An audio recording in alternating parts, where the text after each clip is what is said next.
Right, I guess we're gonna slowly start the session today. So thank you everyone for joining us. So as Erin just mentioned, the session is being recorded, but the attendee list is not shown from what I understood. So if you have any question during the session, please feel free to use the chat box that you have on the right of your screen, or we can also take question using the microphone.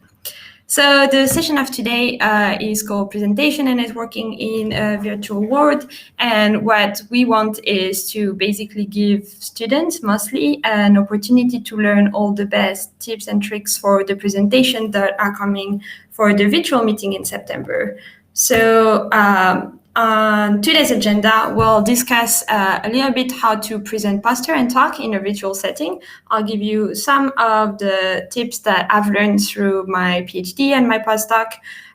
We'll then have Keith explaining the do's and do not for all scientific presentation, and also give his experience as a PI of what you should or should not do during your presentation.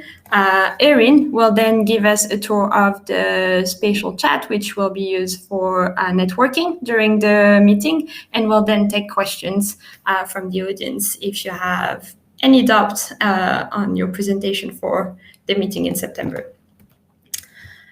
So we'll start with my presentation. Just a quick introduction of myself before I start. My name is Aurélie. So I did my PhD in nanotechnology. I'm now a postdoc at 64 Bioscience, which is a small startup developing RNA therapeutics.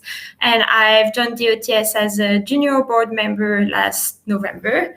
And I've done quite a lot of science communication during my degree. I did a journalism degree as well during my PhD. And so I'll try today to share everything that I've learned and that helped me making my presentation better.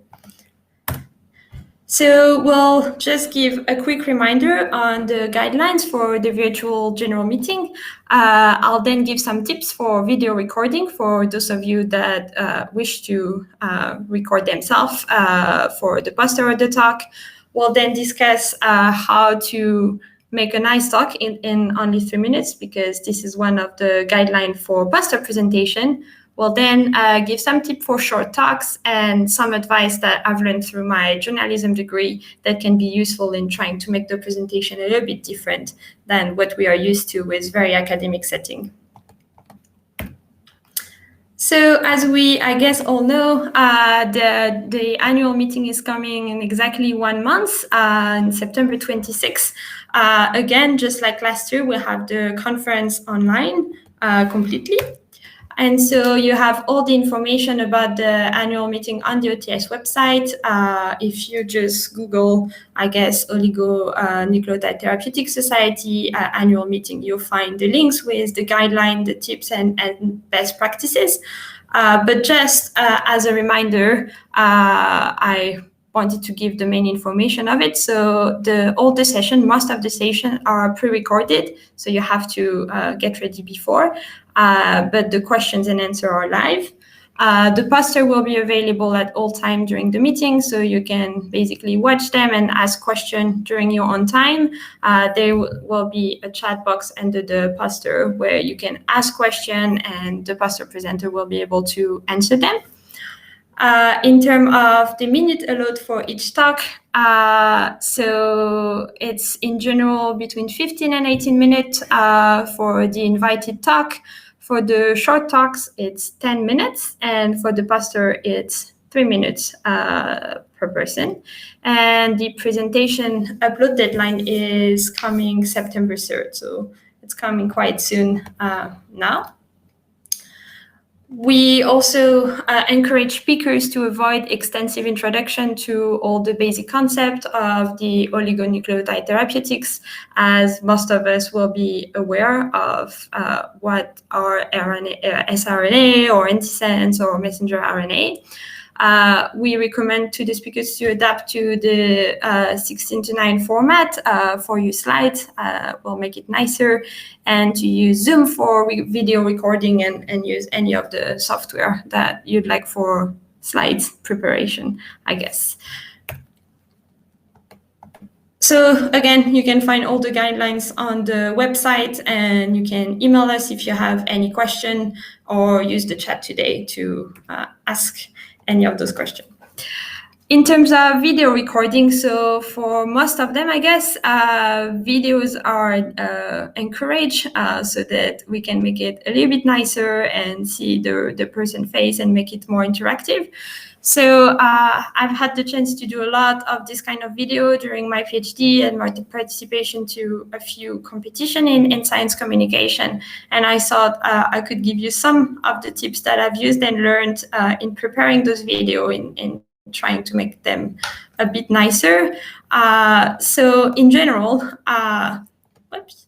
we recommend that the background remains quite neutral, calm. You can see that I record the video in my own apartment, but there is like nothing that makes it very distractive, I guess, to the audience. So really something quiet. In terms of the lighting, we also recommend to avoid obviously standing next to a very bright light. So no direct sunlight to avoid like big contrast, but you can probably find like somehow a place in your own flat or in the place that you work where the lighting looks nice. And you can also play with your clothing if you want to make it a little bit nicer. So wear lighter clothing if you want to make it lighter, and vice versa if you want the darker. Something that I found is very important is how you position in front of your camera. So I would really recommend to try to be at the center of the frame and include the upper half of your body, because this also allows you to start talking with your hand and making it nicer. So right now, I guess on my video, I'm not doing this at all. So if I put it a little bit further away and I start talking like this, it feels much nicer to the audience, that feels that you're just talking to them like you would do in real life. And very importantly, and I think this is one of the most important, is to avoid looking at yourself. I think this is something we all do a lot, even when we do virtual meeting, but try to look at the camera. It's practice. You can put sort of some post-it on your laptop to try to remember to do it. There is a few ways of doing this, but I would really encourage to do this. Makes it also much nicer for the audience when listening to you. So if you put the camera at the eye level and force yourself to look at it, it usually looks much nicer on the video. And we also usually recommend to not be too close from the wall to sort of create some depth. Makes it also nicer and more natural, just like if you were talking to somebody. In terms of recording, I found that there is usually much better quality with your camera phone than with your laptop. So something that I've used is some of those free applications where you can just plug your own phone basically and just do the recording directly on it. Don't worry too much if this is complicated. I'm giving this advice because I found that the quality is much better, but I don't think you should worry too much about the video itself. In general, the quality of the microphone makes a big difference. So if you can get a hand on a nice microphone, it's always better, or try to minimize the noise that you have around you and record at a quiet time. And yeah, something very important also, don't forget to make some pose, to smile, to just do like you would try to do in real life when you're talking to someone and explaining your research. You're probably very excited yourself about the research, but just to make it even nicer in purely communication form, like I would recommend to smile as much as possible. So I personally write sometimes on my own laptop. Don't forget to smile, so I don't forget to smile. And to speak slowly, work with pause, take time, even if you have very short amount of a very limited amount of time to speak. For example, the 3 minutes talk, there is always a moment where you can just stop, breathe, and switch to the next idea. And my final recommendation would be probably to not pre-write your speech too much. Just use key points that you can have next to you, and that will help you not forgetting any important information. It usually sounds nicer to just talk without like reciting something that you've learned by heart. It also takes less time for you to prepare to it if you just have to explain it nicely. So that's for the video recording. It's some very general tips to make it nicer. You have a lot of tutorials that you can find online or on YouTube about people that really do this video all the time. I'm thinking about all the people that do SciComm video, for example. If this is something that you're interested in, please go watch it. But overall, I think those advice should be enough to make the quality of the video a little bit better. So switching to the next one, I think one big worry for people is to try to speak in only 3 minutes, and this is something that is usually really, really difficult. I think everyone would probably agree that preparing 3-minute talk takes usually longer than preparing a half an hour talk where you know that you have the time to go through your data and explain everything in details.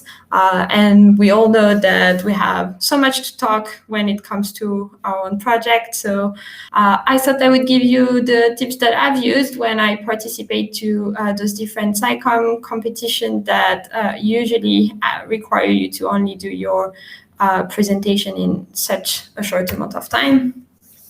So I think like getting inspiration from those who did this before and do it very well, such as the 3-minute thesis competition, is a very good start. One thing though from those videos is that you have to remember to adapt to your audience. So a lot of these videos aims at a general public, and they are trying to explain very complex scientific problem to people that are not from the field. So of course here, because we are at the OTS meeting, we don't have to go through the basic concept, and we want to go directly to what makes us excited, which is the result that you obtain from your scientific research. So try to take the format of it and try to readapt it to your own audience. So no need to explain the basic concept of what an sRNA is, for example, but really go through why is your project so exciting and so novel. Try to make this exercise of writing it in one sentence and use this sentence as your starting point for your presentation.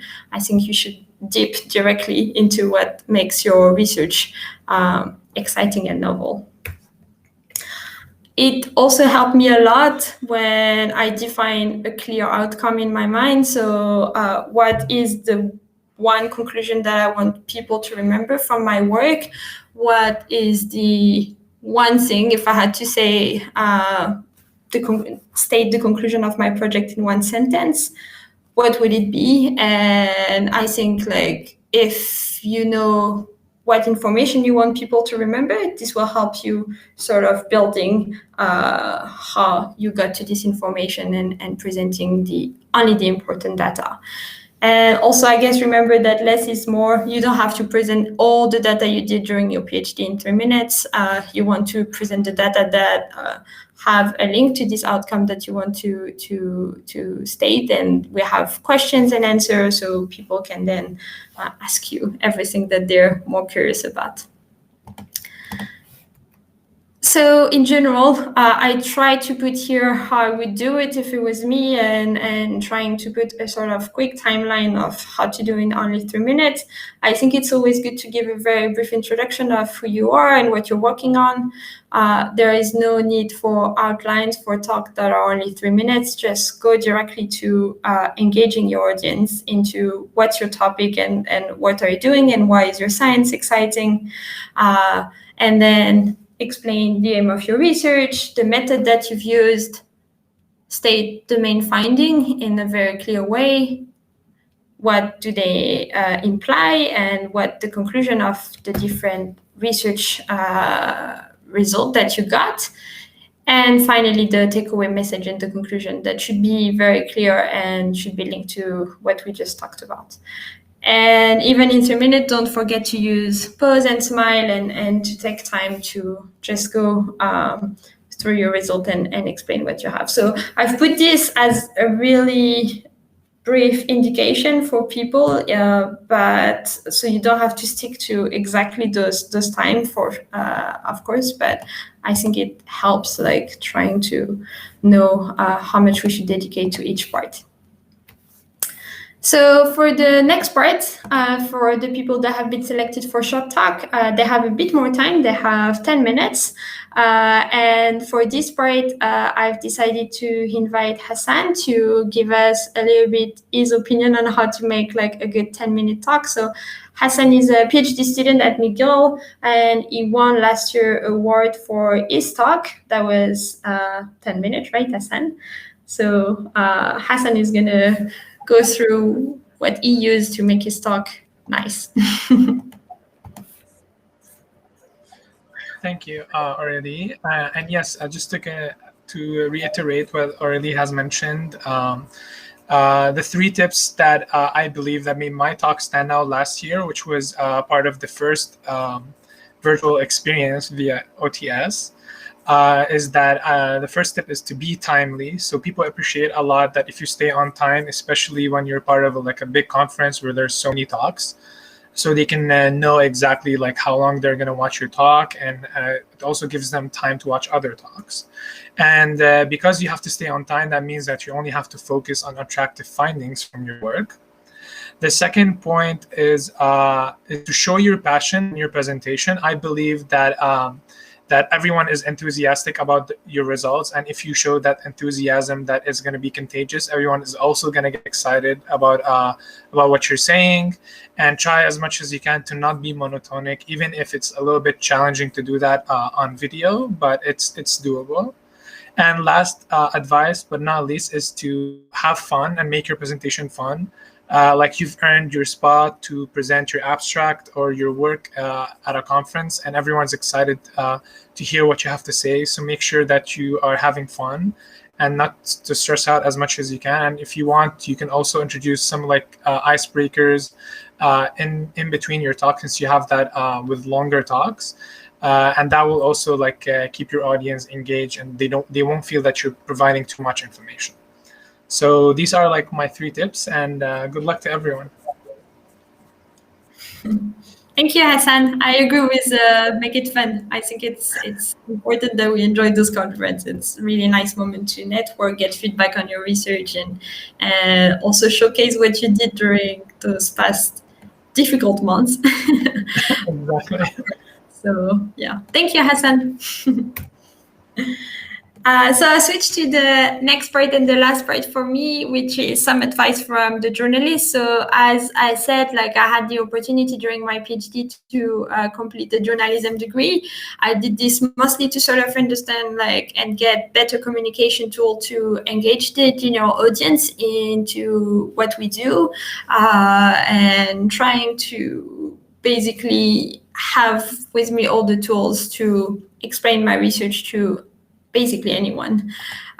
So from this class, I felt that I've learned some tips that are a bit different than what we learn in the purely academic setting, and thought it would be a nice moment to share it with all of you. So the very, very first thing that I always think about when I try to make a talk now is to define my audience. To who do I speak? So if I speak to a set of students, it will be probably very different than if I talk to a set of experts, or if I talk to my grandparents, for example. So defining your audience also allows you to understand what are the concepts that you need to define, and into how much details you can go with the science. So at the OTS, we know that we are talking to experts of the field that already know a lot. Probably they might not know exactly what is the protein of interest, or why did you shoot this kind of modification, but they will definitely understand most of your scientific results. And so that should kind of guide how you make your talk a lot, and that helped me every time. This is the first thing I do, always trying to define who is my audience. Something else that I've used, and I haven't used it in all my presentation, but I found it can work well in some setting, is the concept of the inverted pyramid, which is very common for journalists to use. So basically, we're used to this very academic setting where we usually do an introduction and then present result and then conclude. And so we go from the background to explaining the details of this and to the conclusion. And this is the communication that we use a lot as scientists. So in general, we see journalists doing the opposite, kind of. So they will start by the conclusion and then give you more and more details onto how it came to that. And it's a very interesting way of basically engaging the audience directly. They mainly started doing this because back in the time you had to reduce sometimes your text, and so just to make sure that everyone would get most of the information, they had to start by the conclusion, basically what was the most important information, and then go to the less important one. So if we put this inverted pyramid in another way, we basically start by the most important and then go to the less and less and less important. I found it's a way that works really nicely when you have an unexpected result. So if you have something that you wouldn't expect scientifically as a result, you start by directly saying it, and it's a really good way to engage the audience. And then you can explain how you got to this result very nicely, and explain all the experiment you had to perform to prove this result.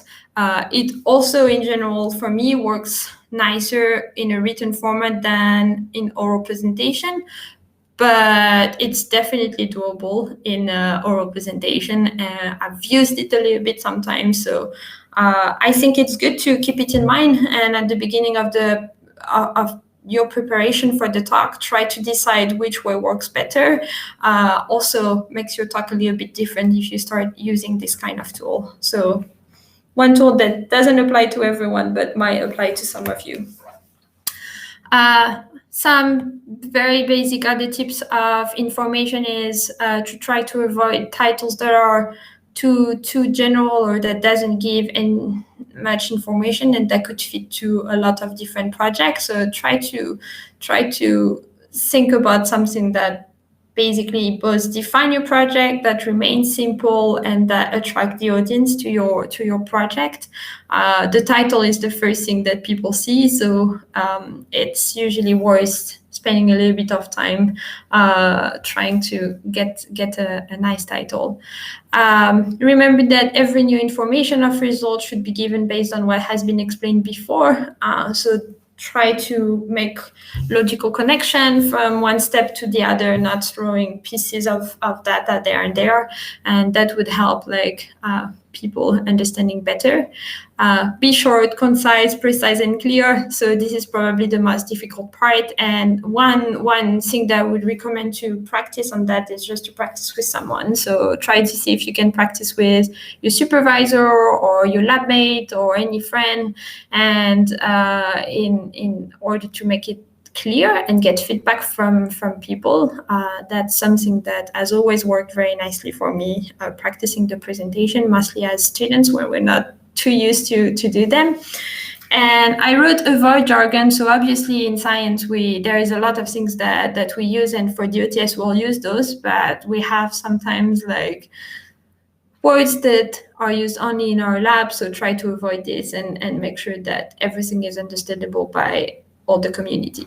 And usually my last piece of advice would be to always ask the question at the end of the presentation when you're ready, and when everything is prepared, try to ask yourself, would anyone from the defined audience, so from basically the attendees of the OTS, would understand my presentation? And if I go through my slide again and I look at them, would I be able to say that yes, anyone from the OTS understand it and would be able to follow? And if the answer to this is yes, then I think that means you're ready to go and you have everything in hand to make your presentation nice and attractive and exciting for everyone. So I hope those piece of advice helped a bit.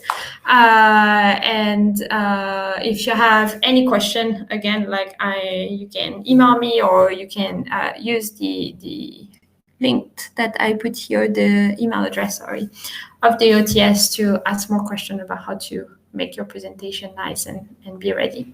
So we'll now switch to the second part of this, where we invited Keith Gagnon to give us a presentation on the things to do and to avoid doing for scientific presentation with his own experience as a PI. So, yeah. Cool. So Aurélie she's got the slides and she's gonna wait for me to shut up so that she knows when to switch, or I'm gonna have to do the old school and say, next slide, please. Before I start, I did want to echo Aurélie saying about, being creative with presentations. It's sometimes difficult to do that when you're not really well experienced, but over time you realize like, gee, this is really boring. And I have seen people put their conclusion slide or their main conclusion slide, move it from the end of the talk to the very first slide and say, this is what I'm going to tell you about today.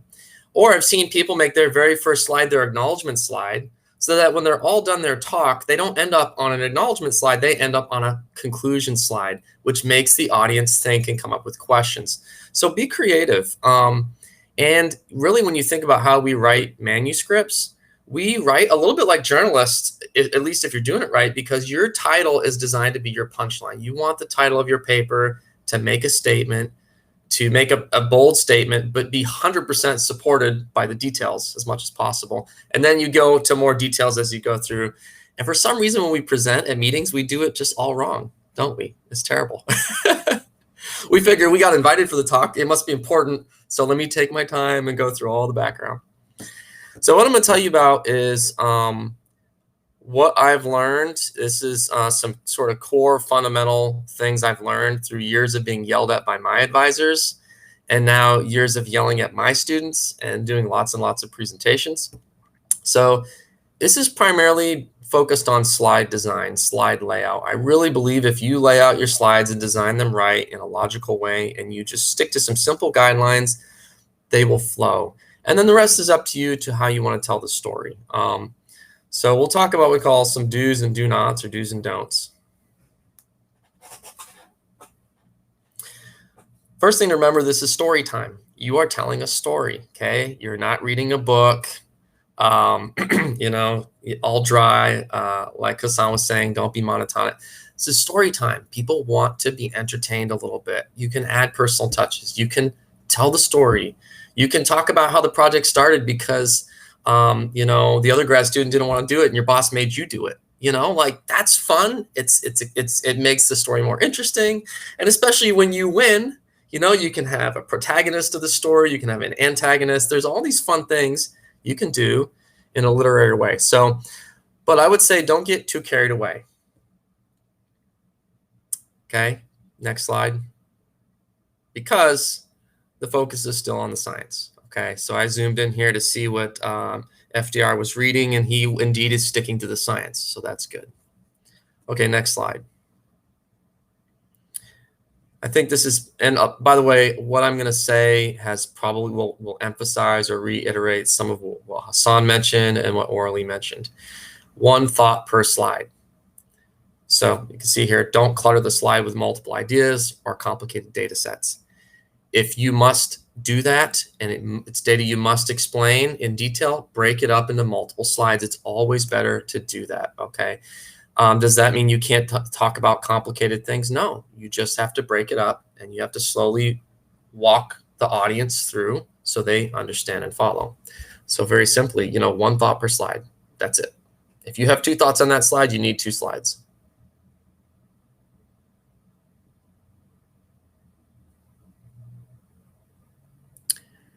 Okay, something somebody told me, and I really think this is true, is the brain does not like to read slides and listen to the speaker at the same time.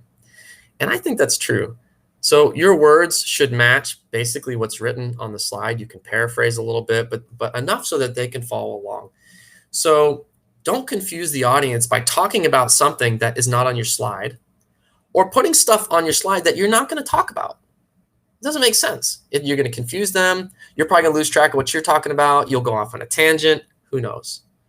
So for example, I don't know why this SpongeBob, what's going on here? I don't know why that's there. I'm not going to talk about that. But that's an example, you know, oh, I thought it looked cute and funny. No, it's a distraction. Why would you put that there if you're not going to talk about it? So and this is, I think, in a scientific standpoint, this is very common when people put a lot of data sets and they're like, well, I just want to wow the audience. So I'm going to put these 3, you know, next gen sequencing things, and you can't even understand any of it. And they just say something like, oh, as you can see, this result shows that our hypothesis was correct. And then they go on. It's like, you didn't even talk about any of it.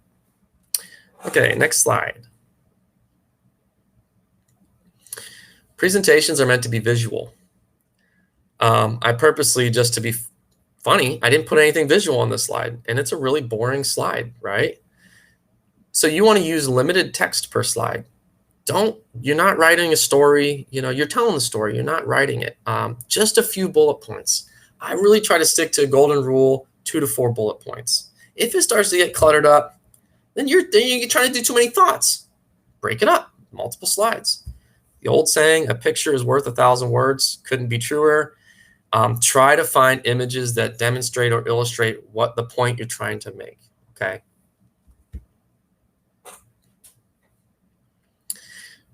When you're talking, try to talk in or speak in short declarative statements. Try not to ramble. When I was a grad student, bless my heart, I would say things like and you know, and just sort of this colloquial language. That's not scientific format. That's really not professional. It's okay in some settings, and especially you want to relate to the audience and things like that. But when you're talking about the science, you want to have thought ahead of time of what do you want to say, what are the points you want to make, and make those points clearly. So my postdoc advisor defined this as speaking with authority, speaking authoritatively. You know, you're the expert, okay? But at the same time, you have to balance that with being collegial and even humble, okay? Other people have good ideas too. And in fact, your idea might be flat out wrong and you just don't know it. So always be open to the audience. I'll add an additional thing to this is when answering questions, I should have put this on here. I'll say it now. When you're asked a question at the end of the talk or even in the middle of the talk, stop, listen to what they're saying, repeat the question or paraphrase the question back to the audience. Why? So that you can make sure that you understood what they were asking. So everybody else knows, because most of the time people didn't hear the question very well, or it was worded kind of strangely maybe. And it buys you a few seconds to really think a little deeply about what you want to say. And then when you respond, keep it short, okay? I mean, if you're going to respond more than 30 seconds, I don't care what the topic is, you talked too much, okay? And then I think Aurélie touched on this. You should practice your talk. You should look at your slide and say, what do I want to say here? Is my title appropriate? Couple bullet points. Is this the data I want to show? Do I got too much going on? You know, just you think through the slide and you talk through it a little bit. Next slide. Don't memorize. Okay. It's very tempting to try and memorize, but you're not a robot and you will sound like a robot if you try to memorize, unless you're really, really good. But I would say don't memorize. Just kind of go with the flow, be relaxed. A trick I use is right before, like in live conferences, right before I go up on stage, maybe 5 or 10 minutes in between sessions or something, I'll go and I'll just socialize with some people at the front, even people I don't know. It doesn't matter. What I'm doing is I'm just sort of warming up and I'm relaxing, just socializing, light humor, whatever. Perfect. For virtual seminars, what I do is like a couple minutes before the talk, I'll go to the lab and get coffee and just shoot the breeze with students and people there, and it just relaxes you, gets you in a talking tone. So don't be a robot, okay? It's okay. It's better that you make silly mistakes and mess ups than you sound monotonic. Okay, next slide. This is a minor thing that gets overlooked a lot by students, and it's a small thing, but it's kind of like a pet peeve of mine. You know, don't show an image you pulled off of Google or from Wikipedia, or especially data from another paper that is like key for your the argument you're trying to make, and not cite them. You know, make sure you cite them. So you see I've highlighted in this orange box, this is where this piece of data came from. And you've seen also with the images I showed, like SpongeBob, I lifted the URL and put it in there. Okay, give credit. And it's a small thing, but it's something I think is important. Make images and labeling clear. Okay, make sure the text and figures are large enough and easy enough to see clearly, even from the back of the auditorium. Here's an example of a piece of data, and that is a bad presentation of the data. All you can see is some color. I mean, you can kind of tell what's going on, can't read anything. So in this situation, also, when you have data like this, it's a little suspicious when people show data like that, because you think, are they trying to hide something? Do they not want me to read the data? They don't want me to see the labels? Like, why would you show me this, but I can't even, interpret it? So, and of course, we're never really trying to hide anything. We're just trying to fit a bunch of stuff into the slide. That goes back to rule, number 2, split it up, multiple slides. Okay, this is better, a little bit better. What is even better than that is the next slide. There. Oh, geez, I can read that now. Oh, I can kind of see what's going on. I can see the error bars. Holy cow. Okay, useful. And then remember, I had 2 panels in that figure. Go to the next slide. I split up the panels on separate slides so I can take my time and talk through it. Now, if you don't have time to talk through it, don't show it. Don't show the data. If you don't have time to explain it and show it clearly, it's not important enough. Don't talk about it. So you got to make decisions. Okay, next slide. I like to go into teacher mode. I should have put quotes around that. I do a lot of lecturing for undergrads and some medical student lectures and stuff. And you get into a certain mode when you're teaching, and you're thinking like the audience is thinking. You're trying, and your brain starts to track along with what they're, and you're watching their eyes, and you're watching to see, do they get it or not? And so you're taking your time to explain things. Why? Because you want them to understand it. You want them to learn it so they don't fail the test. But in this case, so that they walk away saying, wow, that was a great talk. I learned X, Y, Z. You don't want them to walk away and say, that was a great talk, but I don't know what I learned, okay? Best way to do this is when you show data, especially what we call busy data sets or plots, take the time to explain the data. Okay, this is an example of a sort of a busy plot that I've used, and we've used in some papers with our CRISPR stuff. We're trying to cram a lot of information in here, which is great for a paper, bad for a presentation. So what I would do is, if I'm going to show, especially if I show multiple plots and multiple slides that look like this, the very first time I show it, I take time and I say, this is what you're looking at. The sequence of the guide RNA is on the top. We've delineated the regions that are important, the guide and the tracer parent region. On the left is the name of the sequences, etc. In the middle here, each of these blocks represents a nucleotide. The color is the modification that it was changed to, which is shown above. To the right is the enzyme activity for that respective guide, and you go through and you sort of, try to explain that. What also works too is you can build the slide. So I can show this and I can put a white block over everything but the guide sequence, and then you can sort of, one slide at a time, reveal or take the curtain away and show what you kind of want them to see, walk them through. By the way, I'm going to say at the end too here, yeah, go ahead. You can go ahead. This is my last slide. One of the points I wanted to make was avoiding animations, and it's not that they're not good, and this is the second point. I'll come back to the first one. Animations can be complicated. They're prone to failure, platform issues, all kinds of stuff like that. What I like to do is I like to do what I call slide builds. I build a slide. So the very first slide that had FDR, sitting in front of his fireside doing the fireside chat was a slide build. I had that. And then the next slide was a complete replica of that. I just added the nucleic acids textbook picture in there. That's one of the safest ways to do animations or build your slide. And also you can just show the audience one thing at a time. A presentation I make might have 150 slides. But that's because I did a ton of builds. When we really break it down, you compress all that, I really maybe have 30 slides, very common. Let's go back to point 1. Super important. I didn't really have a great way to present this as a slide, but I just want to tell you, your slide titles are super important. Do not, if you were in my lab and you came to lab meeting and had a slide that said, this is how we, something about the assay that you did, fish analysis. That's a terrible title. Your title should be a summary, a concise summary or take-home message of the slide. Why? Because again, think about the human brain. Our brain's always thinking 100 miles an hour. You show a slide. Sometimes the only thing the person's going to read and remember is the title. In fact, that's the first thing they look at is the title. If that title says the summary of the slide and that's all they remember, you did your job. So just keep the slide title simple and effective, and just be ruthless about what do I really want them to know. Okay, last 3 points.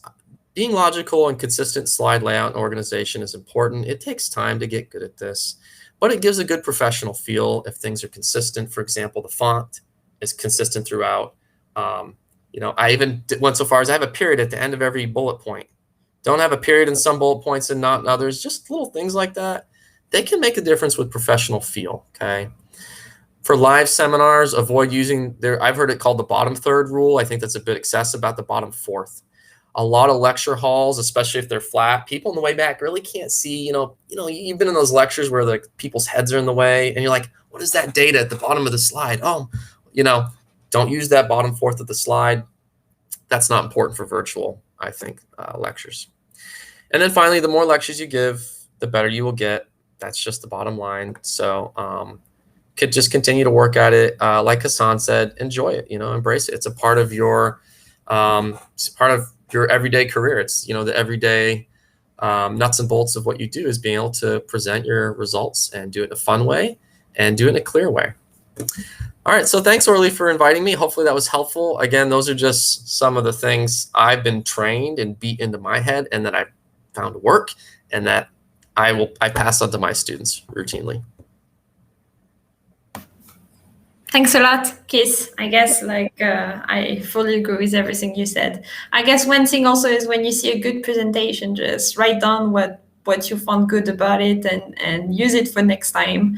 When you like something, it's probably going to be a good tip for your next presentation, and then you'll get better and better at it, right? So it's always good to get inspiration from the one that do it really well. So we'll go to our last part and invite Erin to present us the platform that we'll use during the meeting, so everyone can sort of get familiar with it and be ready and up to speed when we start the meeting. Great, thanks, Aurélie. Can you just advance to the next slide? Yes. Okay, perfect. So just before we get started, I want to just kind of reiterate all of the amazing points that were mentioned. And I want to remind you that these are also, many of them, wonderful tips for networking, especially the idea of being able to put your research and your thoughts together in like one powerful sentence or in a kind of 1, 2, 3 minute pitch, because you never really know who's in the room. You never know who you might be able to network with and speak to, and who's just happens to be in the group of people that you come towards. And so it can be very advantageous to have a prepared a little talk about your research. And so one way you can network virtually at the OTS conference is to use this Spatial Chat platform. And so Spatial Chat is similar. If you may have used it already, you may have used something called Gather, where you have a little kind of avatar in the image that we have here. You show up as a picture. What's cool about Spatial Chat is it allows you to either use a picture of yourself, or you can use your live video feed.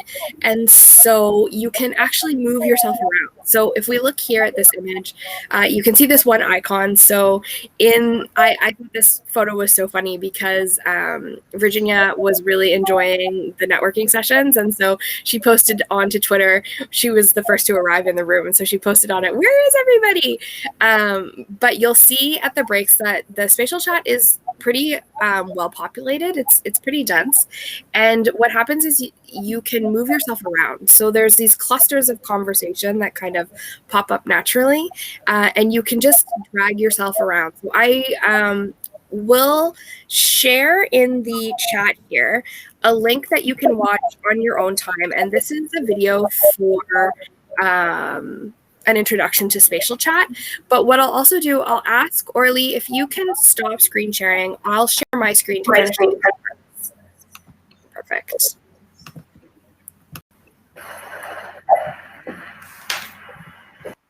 All right, so you'll come to a window that looks like this. So this is the link for our Spatial Chat.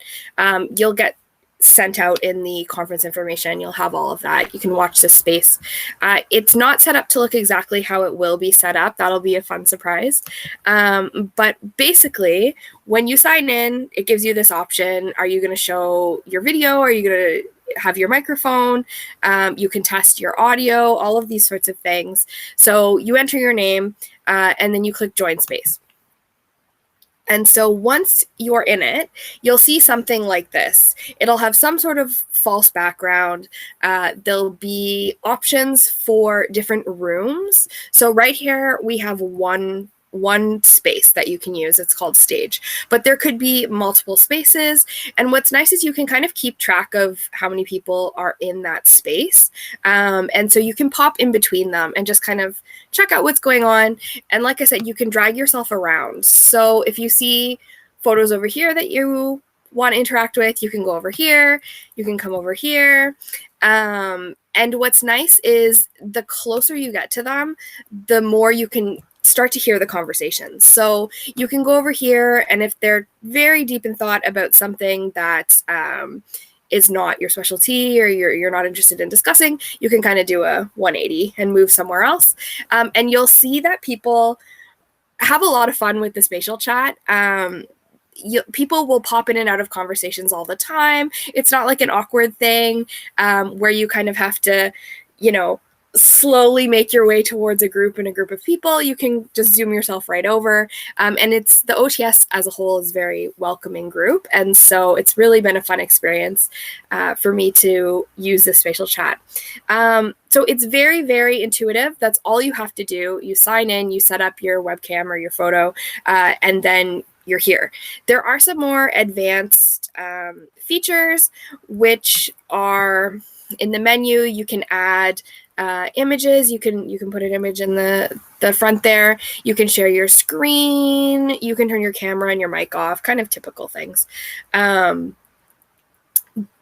But what's really cool about it is, like I said, you can move all around. You can tell your friends, let's meet in this room.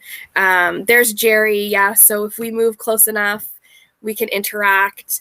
And so it's really neat. It's a cool platform to be able to do these sorts of networking options. So Jerry keeps running away from me, but we can chase her, force her to talk to me. But it's really neat. It's a neat platform. So with the time that we have remaining, I'm just going to come back to our meeting now. Where are we here? Okay, perfect. So with the time that we have left, we are happy to take any questions about the platform itself, about the meeting. If you have questions about the platform, just reach out to me either through Twitter, through the info address during the meeting. It's super, super quick to learn. So I wouldn't worry about that at all. And we see in the chat here, we have a message. Hassan says, it's extremely fun to use the Spatial Chat. I iterate what Aaron is saying. The OTS family is extremely friendly, welcoming, and fun. Yeah, absolutely. So I'm just going to throw things back to Aurélie to kind of moderate any questions that come up. And just a reminder, oh yeah, Jerry's reminding us that the platform during the meeting is actually available 24/7. So if you want to set up a time with your colleagues, you can use that same link and just show up. You can pop in and out and see who's hanging around. So it's definitely a fun platform, and we encourage you to make use of it while you're attending the meeting. Thanks, Erin. Yeah, I agree with you. It's really fun. I guess on the first day, like where everyone is trying to figure out how to do it, you'll see people going around and start talking to each other. One last thing is don't be too shy. Like I guess like it can be, you can feel uncomfortable when you're a young student and you don't know anyone. So try to find like the other student. Try to like come and talk to us. We're really happy to meet people, and it's a really great way to meet each other, and it's nice. This is also how you get more people coming to your presentation. You get ideas for your own research. You get to collaborate more, write paper with other people, etc. So it's a really good moment to meet people, and hopefully like in 2022 we can meet in real, and that will be even more fun. So I guess we open the floor to question. We have 10 minutes left. Feel free to ask question on the chat box if you need clarification on anything. I don't, yeah. We didn't have any question yet, right? Don't think so.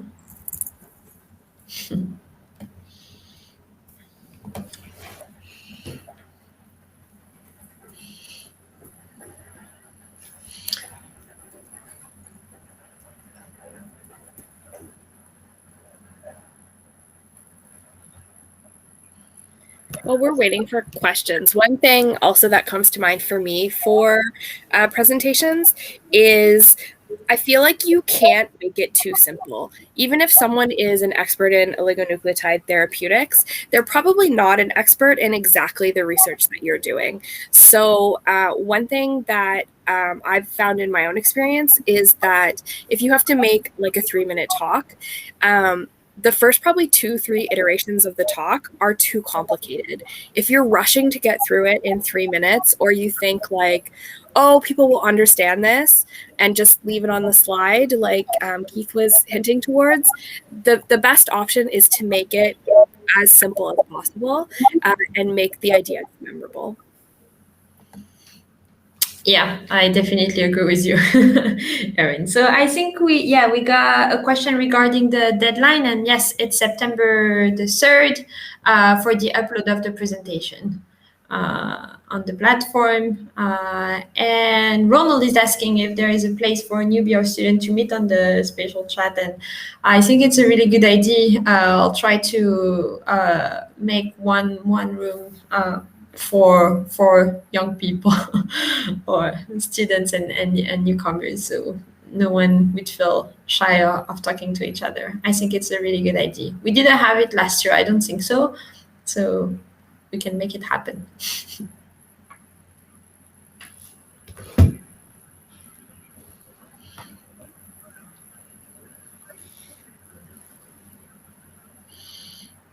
Awesome. Yes, and we also have like the event for the young generation on the Sunday. So it's a good moment to come and meet people, even if it's virtual. Meet the peers of your age and other students that are presenting. So that's a good opportunity. And again, like all the junior board members are really happy to chat with all of you that are new. So come talk to us. I guess it's a good way to get introduced to more and more people.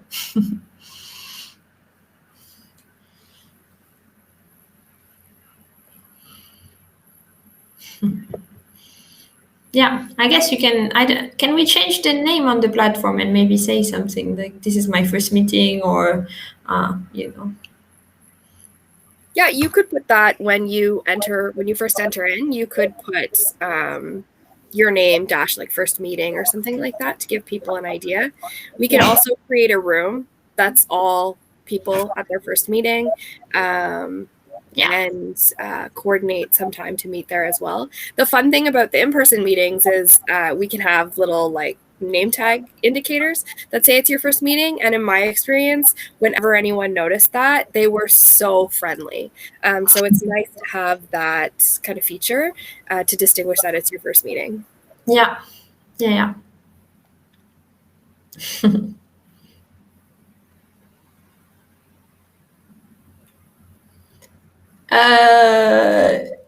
What's ECR mentor?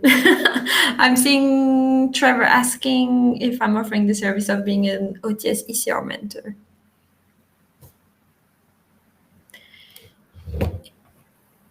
Yeah, I mean, I guess like I'm not 100% sure I understood the question, but for sure, like if you have any question regarding the OTS, joining the OTS, or during the meeting, like I'm really happy to be contacted by email or during the meeting on the platform, or you can find me on Twitter as well, like Erin. So those social media platforms are also quite good if you have some to network with people. I think I guess Erin and I don't remember, Erin, did we meet on Twitter first, or did we meet Yeah, I think so, yeah. Aurélie and I kind of existed in parallel space, and we knew the same people, and I think we met on Twitter first, and then we met at in Munich at the OTS. Yeah, exactly. So these are good ways to sort of network and meet people easily. In terms of mentorship too, there's in my experience, there's many people in the society who are willing to act in a mentorship capacity. It would depend on your needs and wants, whether you want a formalized mentorship where you sit down and you come up with like joint goals and timelines, or whether you just want to chat one-on-one occasionally and get some advice. So if this is a program that trainees want, what we need to hear as a society is that people want this program. So if that's something you're interested in, certainly bring it to us to chat with your peers and see if this is something that we can bring to the society. It certainly could be a project for us to work on in the coming year. Yeah, definitely. I think it's a good idea. Like if there is, Trevor, like you can contact me and the OTS, and we can discuss this further. Very happy to offer that, I guess.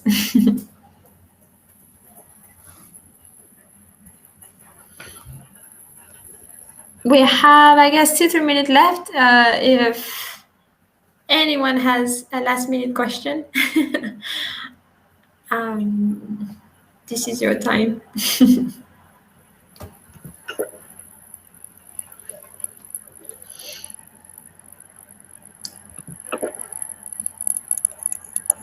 I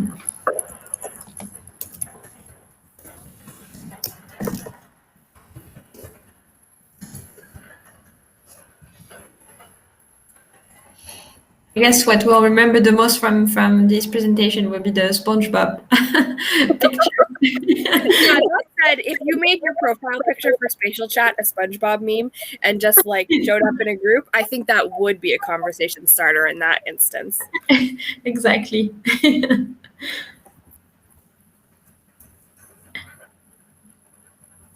So the recording of the webinar will be on the OTS website, uploaded quite soon. Mm-hmm. One more thing that Jerry kindly reminded us of is that there are poster awards. So it's worth putting in the time and the effort to really make your talk one that's clear. And keep in mind that the judges will not necessarily be experts on your research. So something that you may take for granted, if it's not clearly communicated, we may not know how amazing the progress you've made is. So if you can have a presentation that's very clear, the impact is very clear, and the quality of the research is very clear, then you'll be in good standing for these types of awards. Yes, I agree. All right, we're reaching the end, so I guess like I need to thank like Hassan, Keith, and Erin for giving us all their tips and helping building this presentation and making it a bit more interactive than just me talking. I guess the main conclusion of what we said is to try to be clear and to have fun during this presentation. Having the opportunity to present at the OTS is really amazing. It's a great moment for you to showcase what you've done. So enjoy it, and hopefully like we'll all have fun in 1 month. I'm really looking forward for the meeting where we're gonna have a lot of great talk and a lot of fun on the chat, dragging around our pictures. Exactly. So thank you, everyone. Again, like you can contact us by email or on the ODS or on Twitter, or you can find all the info on the website. And I guess we'll see you very soon.